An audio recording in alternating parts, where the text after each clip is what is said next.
सोनभद्र जिले के ओबरा खनन क्षेत्र में हुए खनन हादसे को लेकर एक और जहां पूरा प्रशासनिक अमला एनडीआरएफ और एसडीआरएफ के साथ रेस्क्यू ऑपरेशन में जुटा हुआ है, वहीं दूसरी ओर पुलिस प्रशासन की ओर से घटना से जुड़े खदान मालिकों पर शिकंजा कसने लगा है। पुलिस अधीक्षक के अनुसार कृष्णा माइनिंग और उनके साझेदारों सहित 2 साझेदारों के विरुद्ध भारतीय न्याय संहिता की धारा 105 के तहत थाना ओबरा में मुकदमा पंजीकृत कराया गया है और आगे की कार्रवाई जारी है। घटनास्थल पर मौजूद वाराणसी जोन के अपर पुलिस महानिदेशक पीयूष मोडिया ने रेस्क्यू ऑपरेशन की जानकारी साझा करते हुए बताया कि बड़े मलबे को हटाए जाने का काम युद्ध स्तर पर जारी है, जिसके बाद ही मलबों में दबे लोगों की जानकारी सामने आ सकेगी।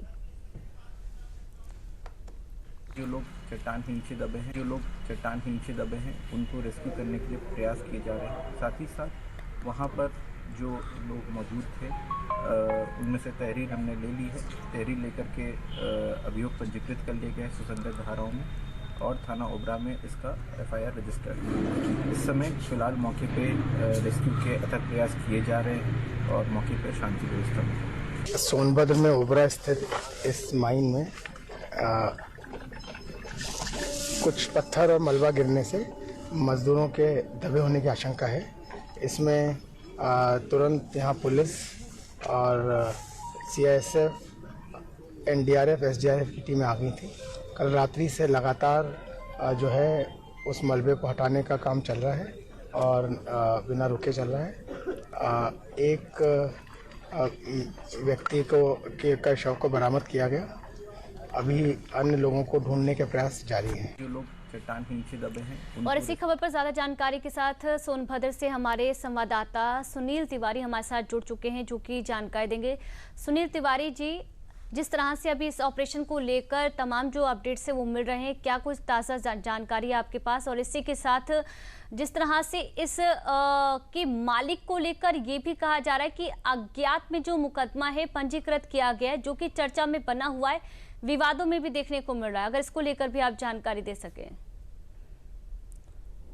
पूजा, मैं आपको सबसे पहले ये बता दूं कि 5 शव इस रेस्क्यू में निकाले जा चुके हैं।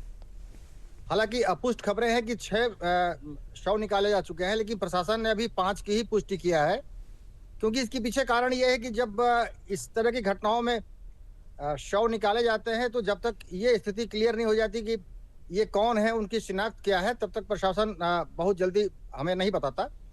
तो अभी तक 5 रेस्क्यू में 5 शवों के निकलने की पुष्टि हो गई है। जहां तक मुकदमे की बात है तो कृष्णा माइनिंग के जो प्रोप्राइटर हैं उनके और उनके जो पार्टनर्स हैं उसमें फिलहाल 2 नाम हैं, एक मधुसूदन सिंह और एक दिलीप केसरी। इन 2 लोगों के नाम तो मुकदमे में हैं। अज्ञात जो आपने कहा है, अज्ञात का मतलब यह है कि हो सकता है कि उसमें उनके और भी पार्टनर हों। ये बहुत ज्यादा स्पष्ट इसलिए नहीं हो पाता कि केवल किसी फर्म के नाम लेने से जब तक कि उसके सारे डॉक्यूमेंट्स ना देखे जाए तब तक ये नहीं हो पाता कि इसमें और कौन कौन से लोग पार्टनर हैं। तो होता है, बहुत सारे लोग पार्टनर होते हैं किसी न किसी खदान में। तो जो डीड होगी माइनिंग की उसमें हो सकता है कि इन 2 लोगों का नाम लिखा हो, इसलिए आगे उन्होंने अज्ञात उसमें जोड़ रखा है। हालांकि ये धारा 105 काफी कठिन होती है बीएनएस की, शायद ये नॉन अवेलेबल भी होता है। तो पुलिस ने तो अपना शिकंजा पूरा कस दिया है और ये बताया जा रहा है कि इन लोगों की गिरफ्तारी के लिए पुलिस अपनी टीमें बनाकर हर जगह छापेमारी भी कर रही है। सुनील जी, अब इस मामले को लेकर किस तरह से जो मांग है वो भी की जा रही है, क्योंकि जिस तरह से आप भी जानकारी दे रहे हैं कि जो शव है वो भी बरामद हो रहे हैं और ये जो ऑपरेशन है लगातार अंजाम पर पहुंच रहा है, किस तरह की जो मांग है प्रशासन से, सरकार से की जा रही है, क्या उम्मीद है?